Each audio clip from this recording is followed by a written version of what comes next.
डर का कोई एक चेहरा नहीं होता।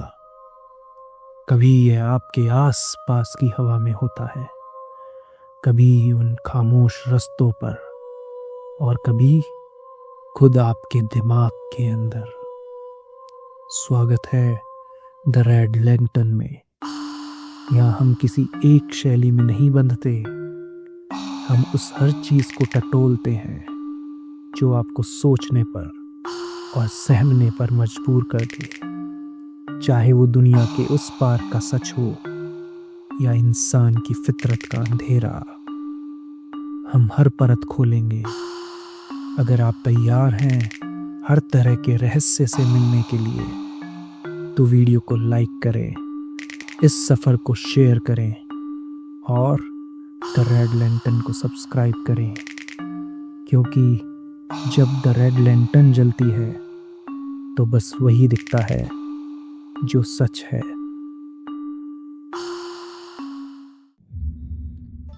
डर कभी भी किसी धमाके की तरह अचानक नहीं आता। वह दीमक की तरह होता है।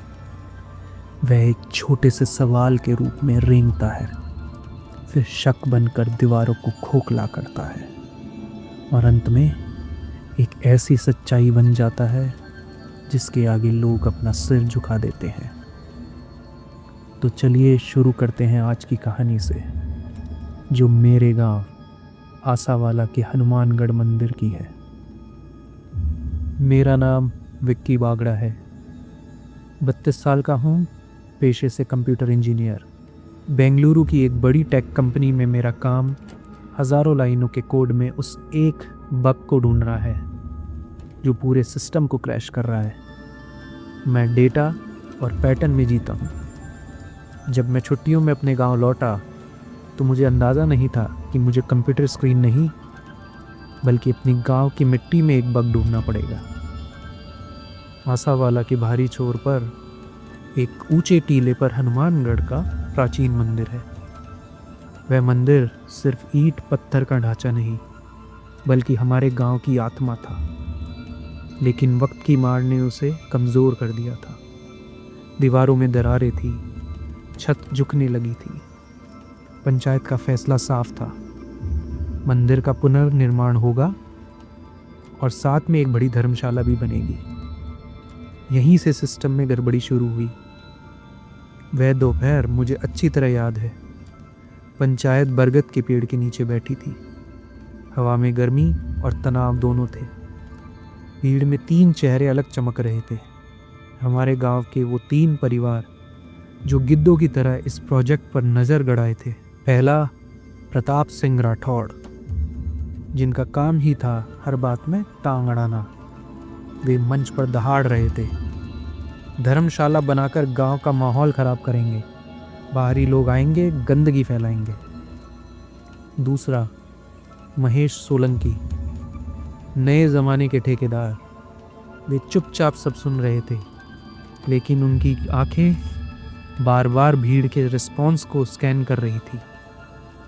तीसरा, भैरव सिंह रजौरिया, सबसे शांत लेकिन सबसे खतरनाक। उनकी ज़मीन मंदिर के ठीक पीछे लगती थी। वे खैनी मलते हुए बस मुस्कुरा रहे थे। उन्होंने एक शब्द नहीं बोला, लेकिन उनकी चुप्पी सबसे ज़्यादा शोर मचा रही थी। बहस गर्म थी, काम रुकने की कगार पर था। तभी मेरी माँ सुमित्रा देवी अपनी लाठी के सहारे खड़ी हुई। उनके चेहरे पर कोई तनाव नहीं था। हनुमान जी का काम रुकना नहीं चाहिए। उनकी आवाज़ कापी नहीं, उसमें एक ठहराव था। अगर ज़मीन कम पड़ रही है तो बागड़ा परिवार अपनी दक्षिण वाली 2 बीघा ज़मीन ट्रस्ट को देता है। माँ की इसी बात ने विरोधियों के मुंह पर ताला लगा दिया। पंचायत में एक पल सन्नाटा रहा और फिर जय श्री राम के नारों से पूरा बरगद का पेड़ गूंज उठा। माँ ने एक ही चाल में विरोधियों को चेकमेट कर दिया था। अगली सुबह आसावाला में सूरज सिर्फ रोशनी लेकर नहीं बल्कि एक नई उम्मीद लेकर आया। हमने इंतज़ार नहीं किया, तुरंत भूमि पूजन की तारीख तय हुई। वह दिन किसी त्योहार से कम नहीं था। साइड पर एक बड़ा रंग बिरंगा शामियाना लगा। हवन कुंड की आग, देसी घी की खुशबू हवा में तैर रही थी। 11 पंडित एक साथ मंत्र पढ़ रहे थे और उनकी आवाज में इतना दम था कि आसपास की हवा भी पवित्र लग रही थी। हमने गांव भर के लिए महाप्रसाद का आयोजन किया था। एक तरफ बड़ी बड़ी लोहे की कढ़ाइयों में पुड़ी और कद्दू की सब्जी बन रही थी, दूसरी तरफ सूजी का हलवा महक रहा था। स्कूल की छुट्टी कर दी गई थी, इसलिए बच्चे सबसे ज़्यादा खुश थे। वे निर्माणधीन साइट के चारों तरफ दौड़ रहे थे। उनके हाथों में दोने थे और होठों पे हलवे की मिठास। बड़े बुजुर्ग कुर्सियों पर बैठकर पुराने दिन को याद कर रहे थे। मेरी माँ के चेहरे पर एक ऐसी चमक थी जो मैंने सालों बाद देखी थी। वह खुद खड़ी होकर सबको खाना खिला रही थी। मैंने दूर से देखा, प्रताप सिंह सोलंकी और रजोड़िया भी भीड़ में थे। वे भी कतार में बैठकर पूरी सब्जी खा रहे थे। उनके चेहरे पर जबरदस्ती की मुस्कान थी, लेकिन उनकी आंखें शांत नहीं थी। वे एक दूसरे को देख रहे थे। मुझे लगा कि शायद भगवान ने प्रसाद के साथ उनकी कड़वाहट भी घुल जाएगी, लेकिन मैं गलत था। हंसी और खुशियों का वह शोर दरअसल आने वाले सन्नाटे की तैयारी था। खुदाई का चौथा दिन था। सूरज ठीक सिर पर था और हवा रुक सी गई थी।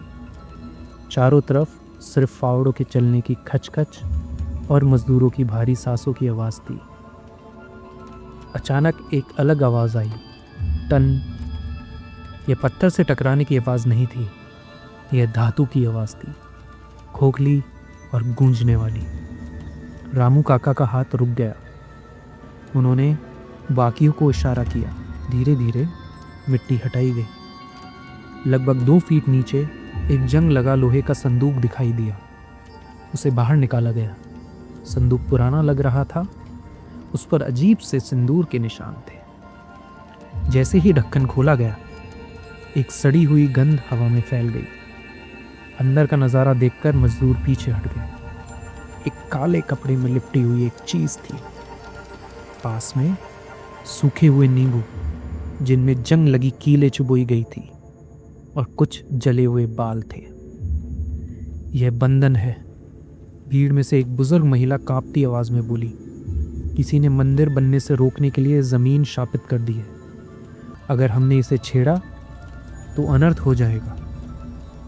डर का बीज बो दिया गया था, लेकिन मैं संदूक को नहीं, मिट्टी की परतों को देख रहा था। हमारा गांव पथरीले इलाके में है।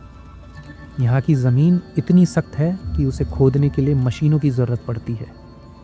अगर ये संदूक 50 या 100 साल पुराना होता तो इसके ऊपर की मिट्टी जम चुकी होती, पत्थर जैसी सख्त होती, पेड़ की जड़ें इसे जकड़ चुकी होती। लेकिन मैंने संदूक के गड्ढे में हाथ डाला। वहाँ की मिट्टी भुरभुरी थी, उसमें हवा थी। यह वैसी ही मिट्टी थी जिसे 2 दिन पहले खोदा गया हो और फिर वापस भरा गया हो। मेरे दिमाग में घंटी बज गई थी। संदूक पुराना हो सकता है, लेकिन गड्ढा नया था। 2 दिन बाद डर ने अपना रंग बदला, सचमुच का रंग। मजदूर नींव के लिए पश्चिमी कोने की खुदाई कर रहे थे। तभी एक मजदूर चिल्लाया, भागो, जमीन खून उगल रही है। पगदड़ मच गई। मैं और रघु दौड़कर वहां पहुंचे। नज़ारा डरावना था। गड्ढे की दीवारों से गहरा लाल गाढ़ा द्रव रिस रहा था। मिट्टी गीली होकर लाल कीचड़ बन गई थी। रघु का चेहरा सफ़ेद पड़ गया था। उसने हाथ जोड़ लिए। विक्की भाई, धरती माँ रो रही है, यह खून है। हमें काम रोकना ही होगा, वरना किसी की जान जाएगी। पूरा गांव इकट्ठा हो गया। लोग इसे कुल देवता का प्रकोप मान रहे थे। मैंने उस लाल कीचड़ को ध्यान से देखा। खून की अपनी एक पहचान होती है। उसमें लोहे की एक विशिष्ट गंध होती है और हवा लगने पर वह भूरा होने लगता है और जम जाता है। लेकिन यह द्रव, यह गहरा लाल था, एकदम चमकीला, और इसमें से लोहे की नहीं बल्कि तारपीन और केमिकल्स की तीखी गंध आ रही थी। मैंने अपनी पानी की बोतल खोली और थोड़ा पानी उस खून पर डाला। विज्ञान का एक सिंपल नियम है, खून पानी में घुल जाता है, लेकिन यह लाल द्रव पानी के ऊपर तैरने लगा। उसकी सतह पर तेल जैसी परत बन गई थी, हाइड्रोफोबिक। यह खून नहीं था, यह ऑयल पेंट का पिगमेंट था। मैंने जमीन का ढलान देखा। यह रिसाव ठीक उसी दिशा से आ रहा था जिधर राजौरिया का पुराना गोदाम था। कोई वहां से पाइप के जरिए केमिकल छोड़ रहा था जो जमीन के नीचे रिसकर यहाँ निकल रहा था। यह चमत्कार नहीं, यह एक स्पेशल इफेक्ट था। अब तक लोग सिर्फ डरे हुए थे, लेकिन उन्हें कोई शारीरिक नुकसान नहीं हुआ था। सिस्टम को पूरी तरह क्रैश करने के लिए एक फेटल एरर की ज़रूरत थी, और वह तीसरे दिन हुआ। चंदू, जो साइट का सबसे अनुभवी राजमिस्त्री था, मचान पर चढ़ा हुआ था। वह मुश्किल से 6 फीट की थी। हम सब नीचे चाय पी रहे थे। अचानक एक तेज़ आवाज़ आई, जैसे कोई सूखी लकड़ी टूटी हो, चटाक। और उसके तुरंत बाद चंदू की चीख। वह धड़ाम से नीचे गिरा। गनीमत थी कि वह रेत के ढेर पर गिरा, लेकिन उसके पैर की हड्डी टूटने की आवाज़ साफ आई थी। साइड पर हाहाकार मच गया। मैंने कहा था ना, खून मांगा है ज़मीन ने, किसी ने चिल्लाकर कहा। मजदूरों ने अपने औजार ज़मीन पर फेंक दिए। हम यहाँ काम नहीं करेंगे साहब, जान प्यारी है हमें। भीड़ चंदू को उठाने में लगी थी, लेकिन मेरी नज़र उस रस्सी पर थी जो टूटी थी। मैं चुपके से मचान के पास गया। वहाँ एक मोटी जूट की रस्सी थी जिससे बांस बंधे थे। जूट की रस्सी कभी भी एक झटके में चटाक से नहीं टूटती, वह धीरे धीरे रेशे रेशे होकर खुलती है। मैंने रस्सी का टूटा हुआ सिरा देखा। रेशे खिंचे हुए नहीं थे, वे सपाट थे। उन्हें काटा गया था। किसी ने उस रस्सी को ब्लेड से आधा काट दिया था, ताकि जब उस पर भार पड़े तो वह अपने आप टूट जाए। यह हादसा नहीं था, यह इंजीनियरिंग फेलियर भी नहीं था, ये सैबोटाज था। अब मेरे पास 3 सुराग थे, मिट्टी की बनावट, द्रव्य का रसायन, रस्सी का कट। पैटर्न साफ था, कोड डिकोड हो चुका था। अब बस उस हैकर को पकड़ना बाकी था। हादसे के बाद साइट खाली हो चुकी थी। मैं अपनी कार के पास खड़ा होकर उन घटनाओं के पैटर्न की समझने की कोशिश ही कर रहा था। तभी रघु मेरे पास आया। वह पूरी तरह टूट चुका था, पसीने में लथपथ, आंखें लाल। विक्की भाई, मैं तो कल से नहीं आऊँगा। उसकी आवाज़ कांप रही थी। मेरी बेटी है, मुझे डर लग रहा है। यह ज़मीन शापित है। मैं उसे सांत्वना देने ही वाला था कि तभी उसकी जेब में उसका फ़ोन बजा। रघु एकदम से चौंक गया। एक सामान्य इंसान जो डर से भाग रहा हो, वह फ़ोन बजने पर या तो उसे उठाता है या अनदेखा करता है, लेकिन रघु ने ऐसा नहीं किया। उसने हड़बड़ाकर फ़ोन निकाला और बिना स्क्रीन देखे इसे काट दिया, और फिर उसने फ़ोन को अपनी जेब में नहीं बल्कि अपने कुर्ते के अंदर छिपा लिया। उसकी नज़रें इधर उधर घूमी, जैसे वो डर रहा हो कि कहीं किसी ने देख तो नहीं लिया। मेरे इंजीनियर दिमाग में तुरंत एक बत्ती जली। अगर वह भूत से डरा होता तो वह भगवान का नाम नहीं लेता, लेकिन वह उस फ़ोन कॉल से डरा हुआ था। भूत फ़ोन नहीं करते। रघु का डर सुपरनैचुरल नहीं था, उसका डर ट्रांजैक्शनल था। वह किसी इंसान के दबाव में था। उस पल मुझे गुस्सा नहीं आया, मुझे तो एक अजीब सी शांति महसूस हुई। क्योंकि अब मेरे पास लीड था।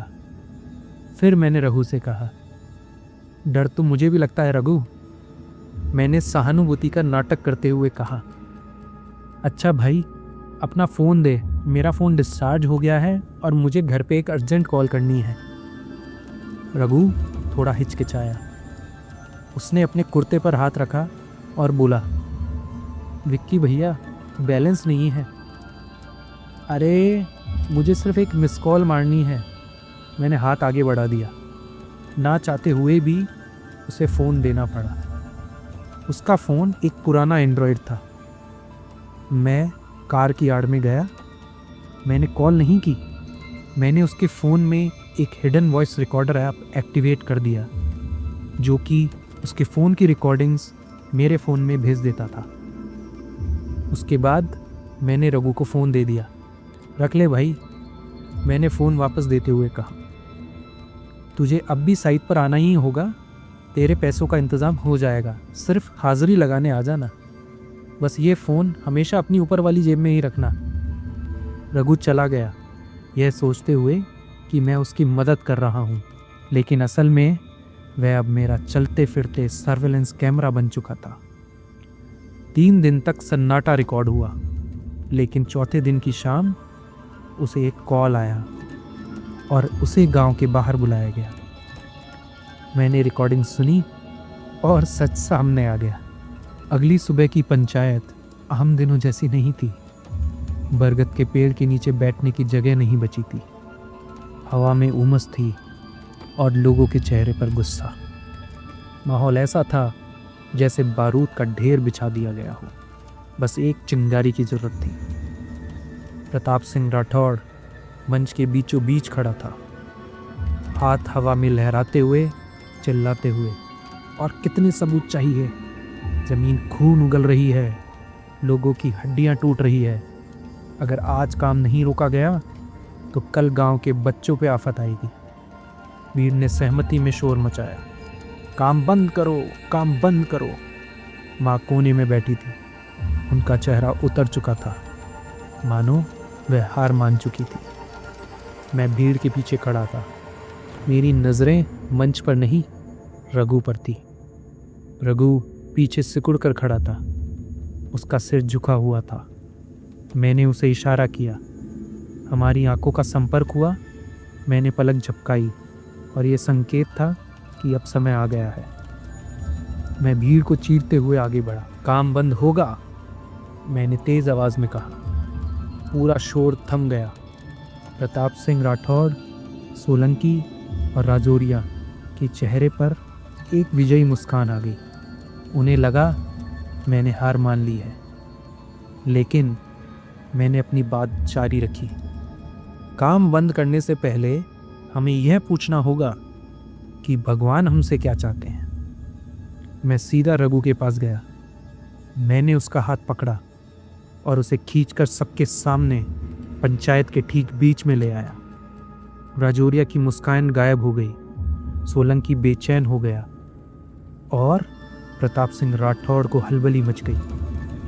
रघु, मैंने उसकी आंखों में देखते हुए कहा, तुम साइट सुपरवाइजर हो, तुम वहां मौजूद थे। गांव वालों को बताओ तुमने क्या महसूस किया। रघु कांप रहा था, उसका गला सूख चुका था। सोलंकी ने दबी हुई, धमकी भरी आवाज में कहा, अरे गरीब को क्या डरा रहा है? कह तो दिया उसने कि भूत है। मैंने सोलंकी की बात काट दी। रघु डरा हुआ है, लेकिन भूत से नहीं। मैं घूमा और सीधे राजौरिया की आंखों में देखा। क्यों काका, डर तो इंसानों का ही है ना? राजौरिया खड़ा हो गया। जुबान संभाल कर बात कर विक्की, हम बड़े हैं। सबूत है क्या कोई? बिल्कुल, मैं मुस्कुराया, और सबूत ऐसा है जिसमें आपकी अपनी जुबान ही गवाह देगी। मैंने जेब से अपना फ़ोन निकाला और उसे ब्लूटूथ स्पीकर से कनेक्ट किया। स्पीकर की नीली बत्ती जली और फिर मैंने कहा, कल रात मुझे भी लग रहा था कि ये भगवान का ही काम है। मैंने भीड़ से कहा।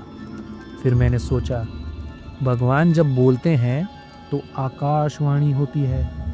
लेकिन जब शैतान बोलते हैं तो रिकॉर्डिंग हो जाती है। मैंने प्ले बटन दबाया, आवाज़ गूंजी, बिल्कुल साफ, थोड़ी सी सरसराहट, फिर रघु के गिड़गिड़ाने की आवाज़ आती है। रघु रिकॉर्डिंग में, मालिक मुझे बहुत डर लग रहा है, अगर पुलिस को पता चल गया तो। तभी एक भारी जानी पहचानी आवाज़ गूंजी, महेश सोलंकी। अरे ओ रघु, तू क्यों डर रहा है बे? जब तक तेरा ये मालिक महेश सोलंकी तेरे साथ खड़ा है, पुलिस तो क्या, यमराज भी तेरा कुछ नहीं बिगाड़ सकते। वो मचान की रस्सी मैंने खुद काटी थी, तू बस मुंह बंद रखना। भीड़ में सांसें रुक गई। सोलंकी का चेहरा ऐसा सफ़ेद पड़ा जैसे किसी ने सारा खून निचोड़ लिया हो। रिकॉर्डिंग अभी ख़त्म नहीं हुई थी। रघु रिकॉर्डिंग में, लेकिन रजौरिया, वो ज़मीन? भैरव सिंह रजौरिया रिकॉर्डिंग में हंसते हुए, अरे ज़मीन की चिंता तू मत कर, ये भैरव सिंह रजौरिया का वादा है। एक बार ये मंदिर का प्रोजेक्ट कैंसिल हो जाए, फिर पंचायत में ये ज़मीन बंजर घोषित कर देंगे। फिर हम यहाँ अपना रिसॉर्ट बनाएंगे, रजौरिया रिसॉर्ट। नाम कैसा रहेगा? सन्नाटा छा गया, ऐसा सन्नाटा जो तूफान से भी ज़्यादा भारी होता है। रिकॉर्डिंग बंद हो गई, लेकिन महेश सोलंकी और भैरव सिंह रजौरिया का नाम हवा में गूंज रहे थे। अब कोई ये नहीं कह सकता था कि आवाज़ नकली है, उन्होंने खुद अपना नाम लिया था। रजौरिया ने कुछ बोलने के लिए मुंह खोला, ये, लेकिन शब्द उसके गले में ही अटक गए। तभी रघु चीखा। यह चीख डर की नहीं थी, यह उस घुटन की थी जो वह हफ्तों से झेल रहा था। झूठ! रघु उनकी तरफ मुड़ा, उसकी आंखों से आंसू बह रहे थे, लेकिन मुट्ठियां बिछी हुई थी। साहब, मैं गरीब ज़रूर हूँ, लेकिन अंधा नहीं। ये वही आवाज़ें हैं जो मुझे रोज़ धमकाती थी। अब भीड़ का रुख बदल चुका था। जो हाथ प्रार्थना के लिए जुड़े थे, वे अब मुट्ठियों में बदल गए थे। लोग धीरे धीरे उन तीनों की तरफ बढ़ने लगे। पाप जमीन में नहीं था, एक बुजुर्ग ने थूकते हुए कहा। पाप इन कुर्सियों पर बैठा था। मैंने माँ की तरफ देखा, उनकी आंखों में अब उदासी नहीं थी, गर्व था। मैंने स्पीकर बंद किया, पर्दा गिर चुका था, नाटक खत्म हो गया था। अब सिर्फ न्याय होना ही बाकी था, जो कि हुआ, और पुलिस ने उन तीनों को गिरफ्तार कर दिया। आज मंदिर बन चुका है, वह पहले से भी भव्य है। उस शाम मैं और माँ मंदिर की सीढ़ियों पर बैठे थे। ढलते सूरज की रोशनी टीले पर पड़ रही थी। माँ ने मुझसे पूछा, तुझे कैसे पता चला विक्की?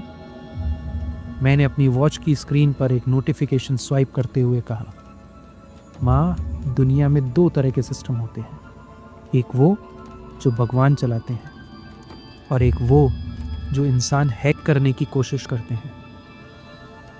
भगवान का सिस्टम कभी भी बेगुनाहों को नहीं डराता। जहाँ डर हो, समझ जाओ वहाँ किसी इंसान का ही कोड चल रहा है। माँ मुस्कुरा दी।